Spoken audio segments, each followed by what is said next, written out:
Hi Manidas and Manidis, welcome to Mukai Academy. TNTET paper 1 and paper 2 கான English classes பார்த்துட்டு இருக்கோம். 6th ஸ்டாண்டர்ட்ல இருந்து 12th ஸ்டாண்டர்ட் வரைக்கும் இருக்கிறப்போ எம்ப்ரோஸ் அதோட ஆத்தர்ஸ் எல்லாமே கம்ப்ளீட் பண்ணியாச்சுங்க. நீங்க இன்னும் அந்த வீடியோஸ் பார்க்கல அப்படின்னா ஷார்ட்கட்டோட கொடுத்துருக்கோம், போய் பார்த்துட்டு வந்துருங்க. தென் அடுத்து கிராமர் பார்ட் பார்க்க போறோம். கிராமர் பார்ட்ல இன்னைக்கு சென்டென்ஸ் பேட்டர்ன் பார்க்கலாம். சென்டென்ஸ் பேட்டர்ன் அப்படின்னா என்னங்க? ஒரு சென்டென்ஸ ஒரு வாக்கியத்தை எப்படி கரெக்டா ஃபார்ம் பண்றது அப்படின்னு சொல்றது தாங்க இந்த சென்டென்ஸ் பேட்டர்ன். இந்த சென்டென்ஸ் பேட்டர்ன்ல இருந்து ஒவ்வொரு டெட்டுக்குமே நம்மளுக்கு ஒவ்வொரு கொஸ்டின் கண்டிப்பா வருதுங்க. ஓகே, சென்டென்ஸ் பேட்டர்ன்ல ஃபர்ஸ்ட் சப்ஜெக்ட். சப்ஜெக்ட்னா என்னங்க? சப்ஜெக்ட் அப்படிங்கிறது ஒரு நபரையோ ஒரு பொருளையோ குறிச்சுது அப்படின்னா அதை தாங்க சப்ஜெக்ட்னு சொல்லலாம். எப்படி சொல்லலாம்? நபர் பொருள்னா எப்படிங்க சொல்லலாம்? நபர் ராமு, கிருஷா, ட்ரீ, டேபிள், சேர், கவ், டாக், இது எல்லாமே வந்து ஒரு சென்டென்ஸோட ஃபர்ஸ்ட் வந்தது அப்படின்னா அதை தாங்க நம்ம சப்ஜெக்ட் அப்படின்னு சொல்றோம். ஒரு ஆக்ஷன், ஒரு செயலை யாரு செய்யறாங்க அப்படிங்கிறது தாங்க இங்க சப்ஜெக்ட் அப்படின்னு சொல்லுது. எக்ஸாம்பிளுக்கு பாருங்க, ராமு இஸ் ஹாப்பி. ராமு சந்தோஷமா இருக்கிறான். யாரு சந்தோஷமா இருக்கிறாங்க? ராமு சந்தோஷமாக இருக்கிறாங்க. அப்போ ராமு அப்படிங்கிறது தாங்க இங்க நம்மளுக்கு சப்ஜெக்ட். அடுத்து ஐ பிளே கிரிக்கெட். நான் கிரிக்கெட் விளையாடுறேன். இப்ப பாருங்க, யாரு கிரிக்கெட் விளையாடுறாங்க? நான் கிரிக்கெட் விளையாடுறேன். அப்ப இந்த ரெண்டு சென்டென்ஸ்லயுமே ராமு ஐ அப்படிங்கிறது தாங்க சப்ஜெக்ட். அவ்வளவுதாங்க. அடுத்து வேர்ப். வேர்ப் அப்படிங்கிறது என்ன அப்படின்னா ஒரு ஆக்ஷனை குறிக்குதுங்க. என்ன செயல் நடக்குது அப்படிங்கறத குறிக்கிறது தாங்க வேர்ப். வேர்ப செயல்னு சொல்லலாம், ஆக்ஷன்னு சொல்லலாம். வாட் ஆக்ஷன் ஹேப்பன்ஸ் அப்படிங்கறத குறிக்கிறது தான் வேர்ப் அப்படின்னு சொல்றோம். எக்ஸாம்பிளுக்கு பாருங்க, பேர்ட்ஸ் ஃப்ளை. பேர்ட்ஸ் ஃப்ளை, பறவைகள் பறக்கின்றது.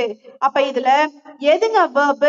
பறக்கின்றது, பறவைகள் அப்படிங்கிறது நம்மளுக்கு இங்க சப்ஜெக்ட், பறக்கின்றது அப்படிங்கிறது நம்மளுக்கு இங்க வேர்ப்.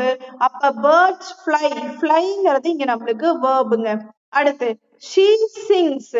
அவள் பாடுகிறாள். அவள் என்ன செய்யறா? பாடுகிறாள். அப்போ அந்த சிங்ஸ் அப்படிங்கிறது தாங்க இங்க நம்மளுக்கு வேர்ப். அவ்வளவுதாங்க, சப்ஜெக்டும் வேர்பும் உங்களுக்கு புரிஞ்சிருக்கும். அடுத்து மூணாவது ஆப்ஜெக்ட். ஆப்ஜெக்ட்னா என்னங்க? What receives the action. நம்ம சப்ஜெக்டையும் வெர்பையும் மட்டும் வச்சுக்கிட்டு அடுத்து வர சென்டென்ஸுக்கு ஒரு கொஸ்டின் கேட்கலாம். அப்படி நம்ம கேட்கிறப்போ அந்த கொஸ்டின் எப்படி இருக்கும்? எதை, யாரை, என்ன, அந்த மாதிரி கொஸ்டின்ல அமைஞ்சதுன்னா அதை தாங்க நம்ம ஆப்ஜெக்ட் அப்படின்னு சொல்றோம். எக்ஸாம்பிளுக்கு பார்த்தோம் அப்படின்னா, ஐ ஈட் ஆப்பிள். நான் ஆப்பிள் சாப்பிடுறேன். இதுல ஐ சப்ஜெக்ட், ஈட் வெர்பு. அப்ப ஆப்பிள் அப்படிங்கிறது என்னங்க? இப்ப சப்ஜெக்டையும் வெர்பையும் மட்டும் வச்சுக்கோங்க, அந்த கடைசியா வர சென்டென்ஸை மறைச்சிருங்க. ஐ ஈட், நான் சாப்பிடுறேன். என்ன சாப்பிடுறேன்? எதை சாப்பிடுறேன்? அந்த இடத்துல கொஸ்டின் வருங்களா? அப்போ ஐ ஈட் ஆப்பிள், இந்த ஆப்பிள் அப்படிங்கிறது தாங்க நம்மளுக்கு இந்த இடத்துல ஆப்ஜெக்ட். ஞாபகம் வச்சுக்கோங்க, சப்ஜெக்டையும் வெர்பையும் மட்டும் வச்சு அடுத்து என்ன வரும் நீங்க ஒரு கொஸ்டினை ஃபார்ம் பண்ணீங்கன்னா அந்த கொஸ்டின்ல எதை, யாரை, என்ன அப்படின்லாம் ஃபார்ம் ஆனிச்சுன்னா அதை தாங்க நம்ம ஆப்ஜெக்ட் அப்படின்னு சொல்றோம். அடுத்து she reads a book. she reads, அவள் படிக்கிறாள். அவள் படிக்கிறாள். அவள் எதை படிக்கிறாள்? ஒரு புக்கை படிக்கிறாள். புரியுதுங்களா? அவள் படிக்கிறாள், ஓகே.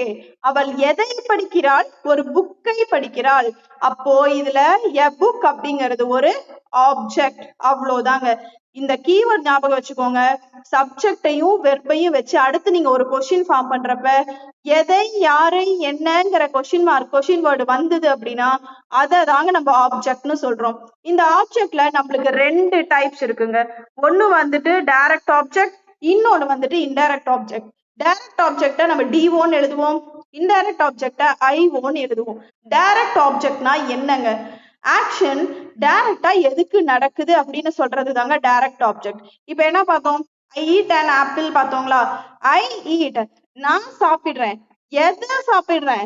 ஆப்பிள் சாப்பிடுறேன். அப்ப அந்த ஆப்பிள் அப்படிங்கிறது நம்மளுக்கு டைரக்ட் ஆப்ஜெக்ட்ல வந்துருங்க. she reads a book. அவ படிக்கிறா. எதை படிக்கிறா? புக்க படிக்கிறா. அப்போ இதுல she reads a book, அந்த a book அப்படிங்கிறது டைரக்ட் ஆப்ஜெக்ட்ல வந்துருங்க. நம்மளுக்கு ஆப்ஜெக்ட்னு வரப்பயே அது டைரக்ட் ஆப்ஜெக்டா தாங்க வரும்.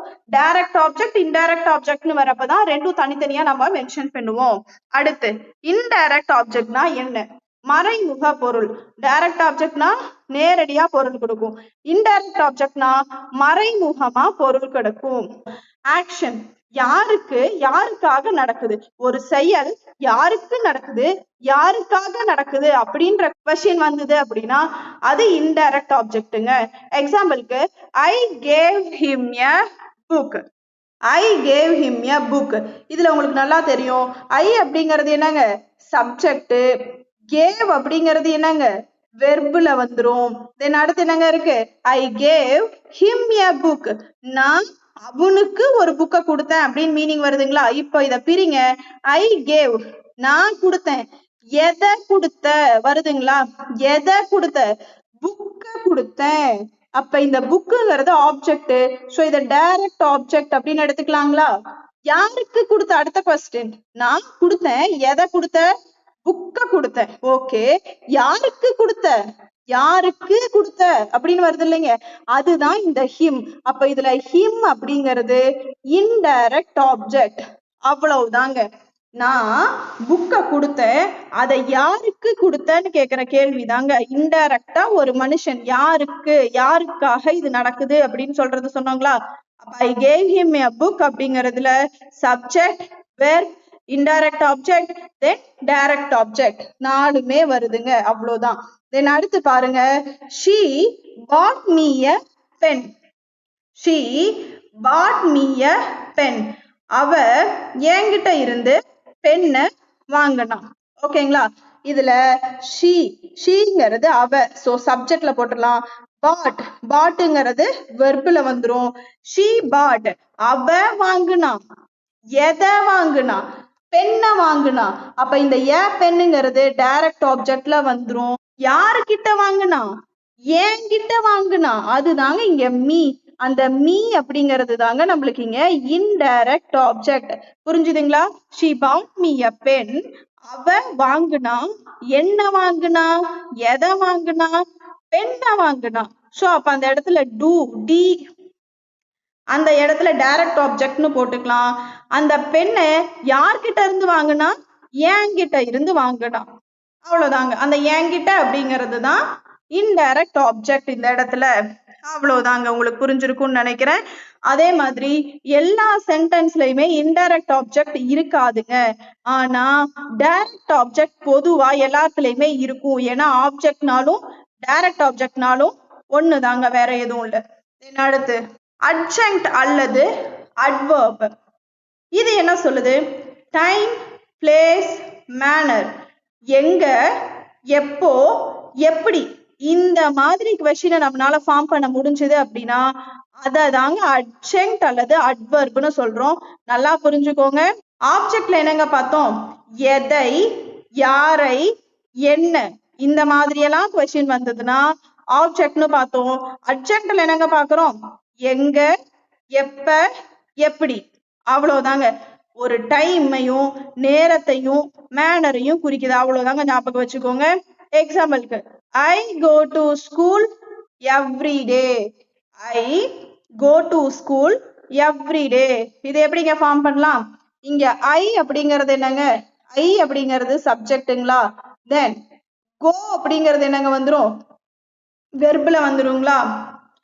To school every day. I go to school every day. இப்ப கொஸ்டின் ஃபார்ம் பண்ணுங்க. சப்ஜெக்டையும் வெர்பையும் அப்படியே வச்சுக்கோங்க. அதை வச்சுட்டு கேளுங்க. ஐ கோ நான் போறேன். எங்க போற? ஸ்கூலுக்கு போறேன். எப்போ போற? எல்லா நாளுமே போறேன். புரியுதுங்களா? இல்ல ஏதாவது டவுட்ஸ் இருக்குங்களா? I go to school every day. எங்க போற? ஸ்கூலுக்கு போறேன். எப்போ போற? எல்லா நாளுமே போறேன் அப்படின்னு சொல்றோம் இல்லைங்க. அப்ப இததான் நம்ம என்னன்னு சொல்றோம்? அட்ஜங்க்ட் அப்படின்னு சொல்றோம். புரியுதுங்களா?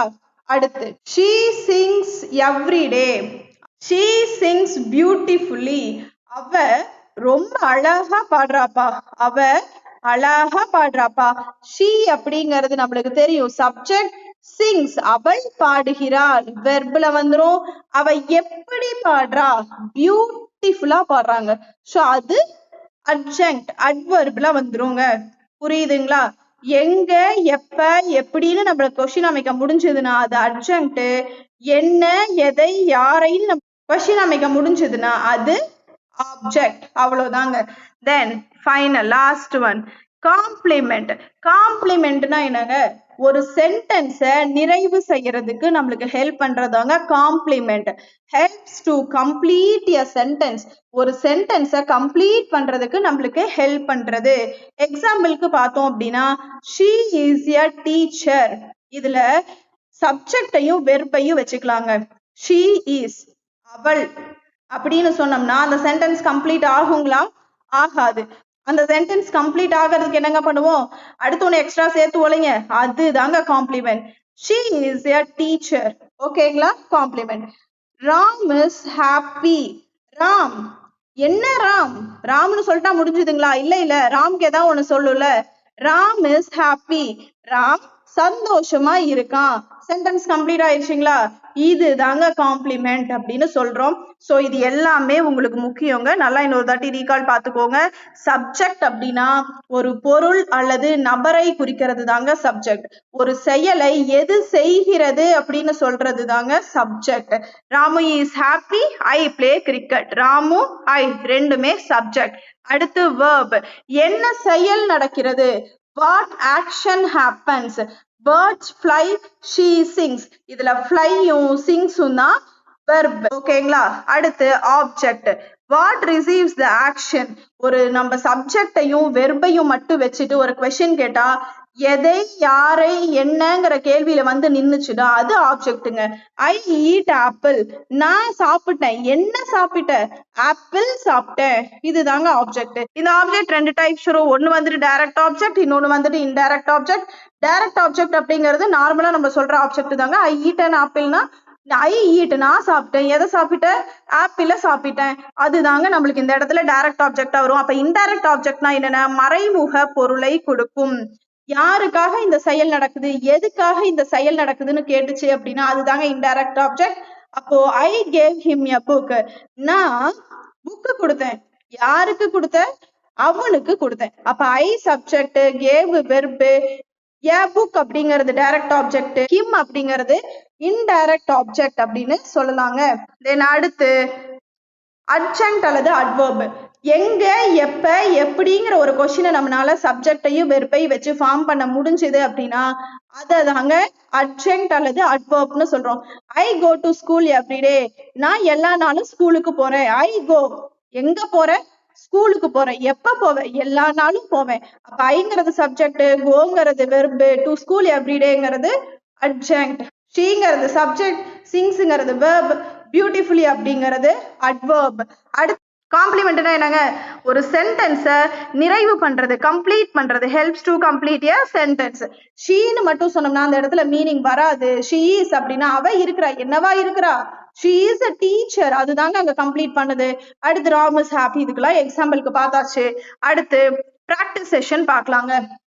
I eat rice. இதுல சப்ஜெக்ட் எதுங்க? நம்மளுக்கு எப்பயுமே சப்ஜெக்டும் வெர்பும் 90% ஒரு சென்டென்ஸோட ஃபர்ஸ்ட் இடத்துலயே வந்துருங்க, மறந்துடாதீங்க. அப்போ ஐங்கிறது இங்க என்னங்க? சப்ஜெக்ட். ஈட்டுங்கிறது என்னங்க? வெர்ப். அப்ப ரைஸ்ங்கிறது என்ன? இந்த இடத்துல தாங்க குழப்பம் வரும். அப்ப இங்க என்ன பண்ணுங்க? சப்ஜெக்டையும் வெர்பையும் மட்டும் வச்சுட்டு ஒரு கொஸ்டின் கேளுங்க. ஐ ஈட். நான் சாப்பிடுறேன். என்ன சாப்பிடுறேன்? ரைஸ் சாப்பிடுறேன். அப்ப இந்த ரைஸ் அப்படிங்கிறது இந்த இடத்துல என்னங்க? நம்மளுக்கு ஆப்ஜெக்ட். புரியுதுங்களா? என்ன சாப்பிடுறேன், எதை சாப்பிடுறேன்னு வருதுங்களா? அப்போ இததான் நம்ம இங்க ஆப்ஜெக்ட் அப்படின்னு சொல்றோம். அடுத்து அப்ப இதோட ஃபார்ம் என்னங்க? எஸ் பிளஸ் வி பிளஸ் ஓ தான் இதோட ஆன்சர். அடுத்து she runs fast. இதுல ஷீங்கிறது என்னங்க? சப்ஜெக்ட். ரன்ஸ்ங்கிறது எப்படிங்க? ரன்ஸ்ங்கிறது என்னங்க? வெர்ப். அப்போ she runs அவ ஓடுறா. எப்படி ஓடுறா? வேகமா ஓடுறா.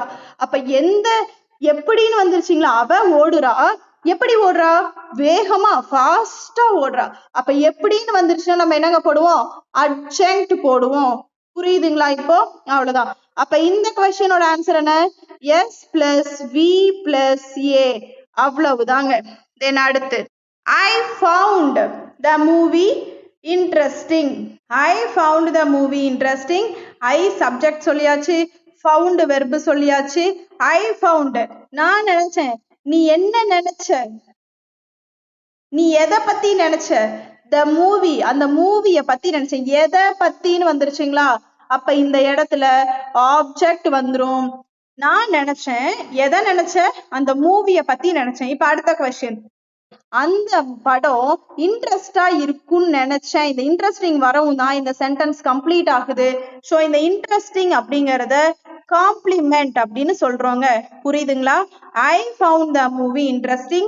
I subject, found verb, the movieங்கிறது ஆப்ஜெக்ட், இன்ட்ரெஸ்டிங்கிறது காம்ப்ளிமெண்ட். அவ்வளவுதாங்க. ஒரு சென்டென்ஸ் கம்ப்ளீட் பண்றதுக்கு நம்ம எடுக்கிறது தான் காம்ப்ளிமெண்ட்.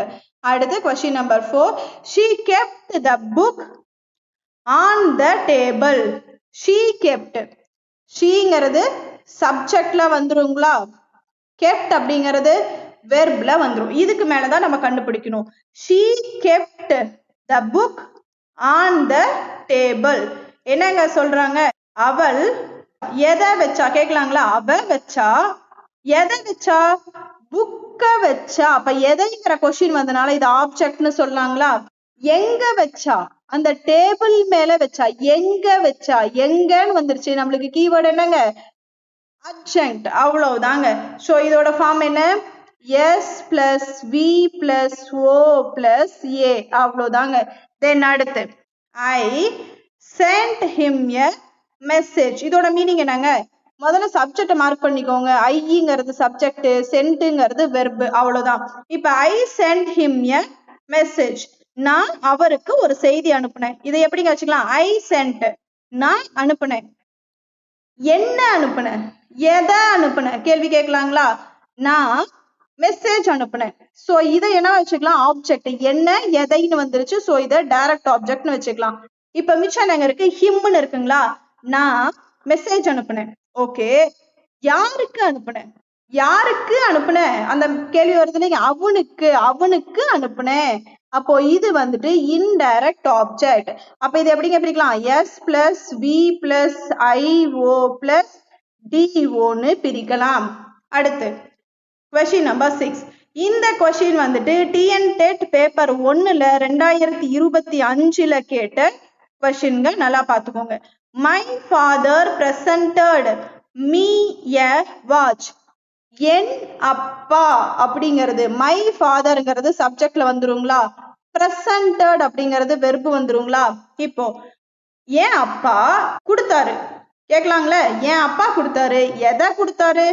என்ன கொடுத்தாரு? வாட்ச கொடுத்தாரு. அப்ப என்ன எதைன்னு வந்துருச்சுன்னா இது டைரக்ட் ஆப்ஜெக்ட்ல வந்துரும். யாருக்கு கொடுத்தாரு? எனக்கு கொடுத்தாரு. மீ. யாருக்கு? அப்ப இது இன்டைரக்ட் ஆப்ஜெக்ட். யாருக்கு கொடுக்கறாரு? எனக்கு கொடுக்கறாரு. அப்போ இது இன்டைரக்ட் ஆப்ஜெக்ட். அப்ப இதோட ஆன்சர் என்னங்க? S plus V plus IO plus DO. Option D தாங்க இதுக்கு கரெக்ட். அடுத்து கொஸ்டின் நம்பர் 7. இந்த கொஸ்டின் வந்துட்டு TNTET 2017ல கேட்ட கொஸ்டினுங்க. கொஸ்டின் பாருங்க. ரீடிங் மேட் ஹிம் எ complete man. So first subject என்னங்க வந்துரும்? ரீடிங் வந்துரும். மேடுங்கிறது என்னங்க வந்துரும்? வெர்புல வந்துரும். ஹிம் எ கம்ப்ளீட் மேன் மிச்சம் இருக்குதுங்க. என்ன பண்ணலாம் யோசிங்க. ரீடிங் மேடு சப்ஜெக்டையும் வெர்பையும் எடுத்து கொஸ்டின் கேளுங்க. ஓகே, ரீடிங் சப்ஜெக்ட், மேடுங்கிறது வெர்பு சொல்லியாச்சு. அப்போ ரீடிங் மேடு படித்தல் உருவாக்குது. எதை உருவாக்குது? அவனை உருவாக்குது. அப்ப அவனை எதை உருவாக்குதுன்னு கேள்வி வந்துருச்சுங்களா? அப்ப எதைங்கிறப்ப ஆப்ஜெக்ட் போட்டுருவோம். மிச்சம் ரீடிங் அவனை உருவாக்குது. அவ்வளவுதாங்களா? அதுல ஏதாவது மீனிங் வருமா? வராது. சோ அதை கம்ப்ளீட் பண்றதுக்கு எடுங்க. ரீடிங் மேட் ஹிம் எ கம்ப்ளீட் மேன். அந்த கம்ப்ளீட் மேன் இருந்தாதான் இது இந்த சென்டென்ஸ் கம்ப்ளீட் ஆகுது. அப்ப இந்த கம்ப்ளீட் மேன்ங்கிறத காம்ப்ளிமெண்ட்னு எடுத்துக்கலாம். அப்ப இதோட ஆன்சர் என்னங்க? SVOC. இது டிஎன்டெட் 2017 கேட்ட கொஸ்டினுங்க, கவனமா பாத்துக்கோங்க. அடுத்து 8வது கொஸ்டின், கொஸ்டின் நம்பர் 8. இது டிஎன்டெட் 2014 கேட்ட கேள்விங்க. He kept us waiting. இதுக்கு ஆன்சர் என்ன வரும்?